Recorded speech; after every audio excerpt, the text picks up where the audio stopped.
Grabe to, grabe. And may mga rin-reveal si Lord. Grabe.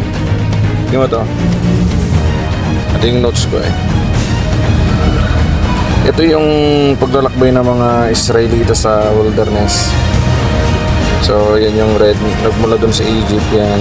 Yan, tapos pababa sila dito sa Sokot and tumawid sila dyan. Nakala ko ganyan-ganyan lang. Sabi ko, wow, na-amaze pa nga ako. Parang, akala ko, okay. Thank you, Lord. Salamat, Panginoon. Pero, God is struck into my heart na sabi niya, may meaning pa ako dyan. Kung bakit ganyan. Actually, dito pa lang sa taas eh. Yan. Diyan pa na sa taas. Yung red na yan. Pwede na silang dumiretso kagad dito eh. Sa may blue na yan, yung blue. Pwede silang dumiretso kagad dyan eh. Kaso sabi ng Lord dyan, sabi din sa Genesis, sa Exodus, baka sila ay mapalaban.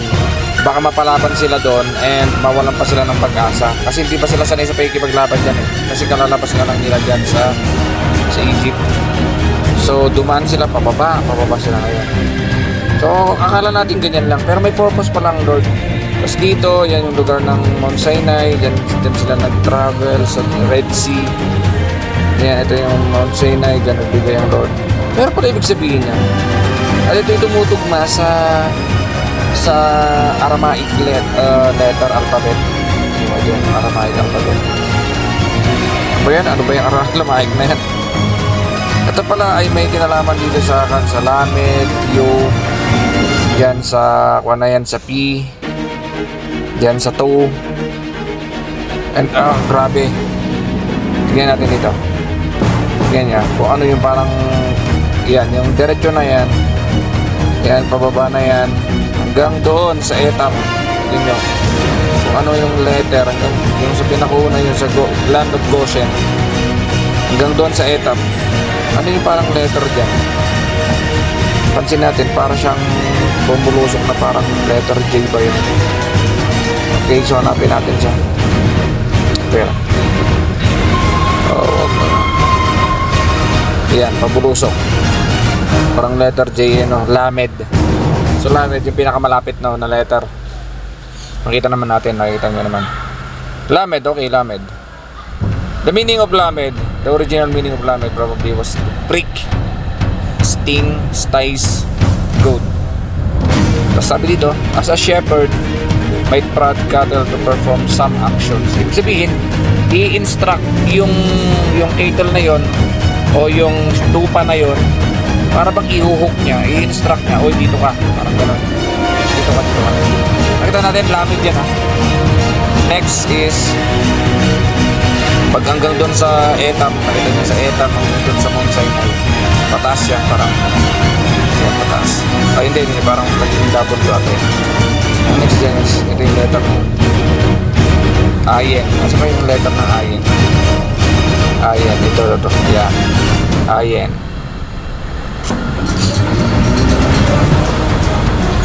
Tingin nyo. Ayen is the sixth letter alphabet, literally meaning eye or spring, fountain. Oh my god. Ganyan. Samantalang dito nangyari yung Mount Sinai eh. Ayan o, sa Mount Sinai. Actually dito nagpako ng Lord ng dyan yung mga Israelita ng tubig. Oh my gosh, ma-amaze ka talaga sa ginagawa ng Lord, guys. Like legit. Tapos next ba, ano ba yung packet na yan hanggang doon sa Ezom. Ano na yan, sabihin natin. Kaya natin na, ano ba yan, P. Ano yung P? Sa P. O yun, yung packet na nga, yung packet. Ito nyo kami. Sabi sa P, hindi natin kung P ba, ayun na packet na. Diba, packet o sa P. Sabi naman dito, it is the seventh letter of the Hebrew, dito, meaning mouth. Oh, mouth daw. Expression, communication. Yung ano pa ginawa ng Lord dyan? Dyan guys, yun yung ginawa ng Lord dyan. Yun guys, Mount Sinai. Oh my God, pag-usap 10 commandments, ginausap na siya si Moses, guys. Oh, hallelujah. Sige, tuloy tayo. Tuloy tayo. Papawisan ako rito. Okay, next. Toe. Nasa pa yung toe? Kaya din yung toe. Toe. Ito. Kasi yung toe na yun, andun na yun yung parang umikot, parang bumalik. Nakita sa taas is yung geber ba yun? Tingin nyo, yung toe. O yun parang bumalik, diba? So, ano sabi niya sa toe? Letter of Hebrew alphabet represents sounds. These sounds, which is numerical value 400, it signifies mark, sign, seal, and covenant. Alam niyo ba dyan sa to mga kapatid guys? Dyan nakipagkuhan ang Lord kasi dyan, pawala na dyan guys si Moises papatay na dyan. Anong ginawa? So, anong ginawa guys? Nagkaroon ng kinausap niya dyan si Joshua. Si Joshua guys. Tapos tignan natin, ito na yung last. Ayan yung last na parang letter. Yung J. Letter. So ganyan yung packet na yun, yung hanggang doon sa dulo. Yan yung isang mahaba na yun, parang letter G. Yan yung letter G. Ito yung mahaba na yun. Makita natin yun. Tignan natin. Hanapin natin dito. Para makapansin dyan. Tignan nyo guys. Kung may makapansin kayo, kung anong letter yan. Okay, hindi nyo nakikita. Yung mahaba na yun, oh.